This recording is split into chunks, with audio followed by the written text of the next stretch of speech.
एक ऐसी बात, बड़ी आश्चर्यजनक जो बात है, सभी इस बात को ध्यानपूर्वक से सुने, वीडियो को अंत तक देखें, वीडियो को आधा न छोड़ें, नहीं तो आपकी समझ में कुछ नहीं आएगा। अपने आप को बदलना है, अपने जीवन को बदलना है। अगर सच्चा सुख अगर चाहते हो तो इस बात को सुनो जो मैं आपसे कहना चाहता हूँ। साधना में खास बाधा राग द्वेष, ये विषय है। इस विषय को बड़े ध्यान से सुने और अंत तक देखें, जब आपको समझ में आएगा। साधन में खास बाधा राग द्वेष। राग द्वेष के बारे में चर्चा करेंगे। राग द्वेष क्या है, खास बाधा। चलते हैं इस विषय की ओर।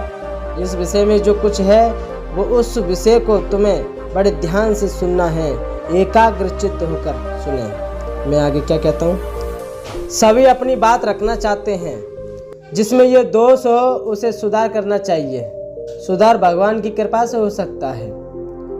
मनुष्य यदि अपनी बात छोड़ दे तो सुधार हो सकता है। ये मंत्र पढ़ लो कि जो काम जिस प्रकार से हो उसी में आनंद मानना चाहिए। ना अपनी बात का पक्ष ले, ना किसी अन्य का पक्ष। राग द्वेष होने का हेतु अहंकार है। हम लोग समझते हैं कि जो 16 आना बुद्धि मेरे में ही है, जिसमें जितना राग द्वेष कम होगा वह उतना ही भगवान के निकट पहुंचेगा। अब जहाँ तक बात को समझना चाहिए, जिसमें राग द्वेष कम होगा वही परमात्मा तक पहुंचेगा। परमात्मा की प्राप्ति में विलंब क्यों? क्योंकि पक्षपात है, समता नहीं है। जो पक्षपात रहित है उसे महात्मा समझो। जो पक्षपात नहीं करता है, जो पक्षपात से रहित है, वह महात्मा है। आप सबका मत भले ही ना मिले, राग द्वेष नाश होना चाहिए। बिल्कुल आशा नहीं हो तब भी मनुष्य को आशावादी बनना चाहिए। जब तक जीवन है तब तक आशा रखनी चाहिए। सत्संग में रहस्य और तत्व की बातें जो 5 वर्ष पहले कही जाती थी वह 3 वर्ष पहले कम की गई हैं। 1 वर्ष पहले उसमें कम कही गई, अब उससे भी कम कही गई, क्योंकि मेरी बात उपजित ही नहीं है। जो उपजती है उसको कहने में इच्छित होती है। क्यों होती है?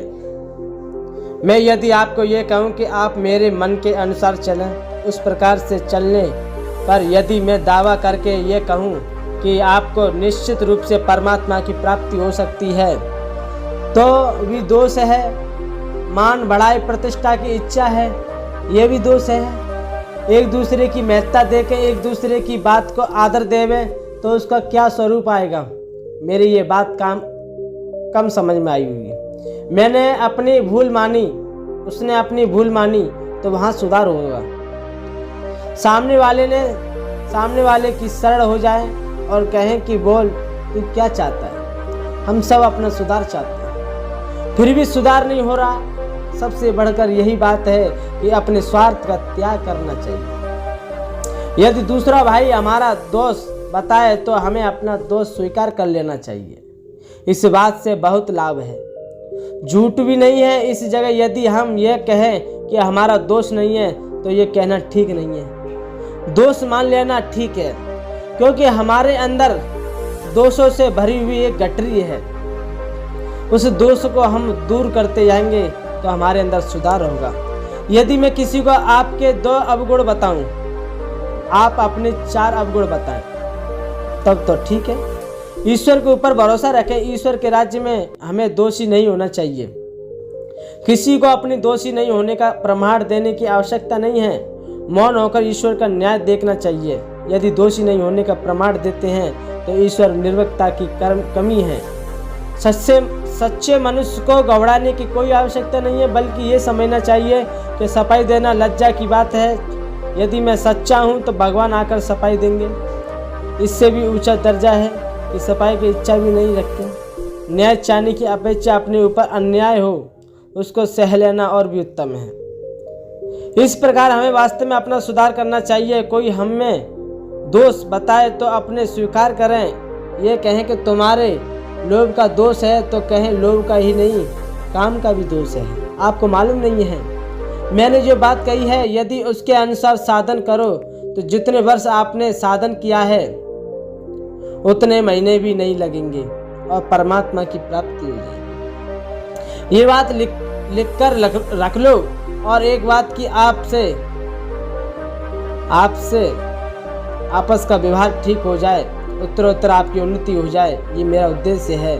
आप भी समझते ही हैं मेरा कोई भी उद्देश्य। मान लो मैं आप लोगों को समझाता हूँ कि स्वार्थ सिद्धि के रास्ते पर जाओ मत। आपको कोई आपके लाभ की बात बतलाए, उसे अपना मित्र समझे। एक तो स्वार्थ का त्याग स्वार्थ के लिए किया जाता है और एक स्वार्थ त्याग परमार्थ के लिए किया जाता है। मेरा ये विश्वास है कि स्वार्थ के त्याग से दोनों ही सिद्ध होंगे। आप यहाँ जो 15 व्यक्ति बैठे हैं, ऐसे 15 व्यक्ति हमें जुटा दें, आपको 1 लाख रुपए मुस्कुराकर स्वरूप देंगे। आप लोगों से बाहर दृष्टि जानने में हम इससे भी ज़्यादा अंधकार देखते हैं। यदि ऐसी बात नहीं है तो भाई त्याग पत्र देने की बात कहते हैं। मैं उनसे भी पहले त्याग पत्र दे देता। मैं घनश्याम को कभी कभी उल्हाना भी देता हूँ, पर मुझे घनश्याम जैसे आदमी नहीं मिलता। और घनश्याम को मेरे जैसा, यदि घनश्याम अपने व्यवहार से मुझे संतोष करा देता, मैं घनश्याम को भगवान की प्राप्ति करा देता। श्रीमन नारायण नारायण नारायण।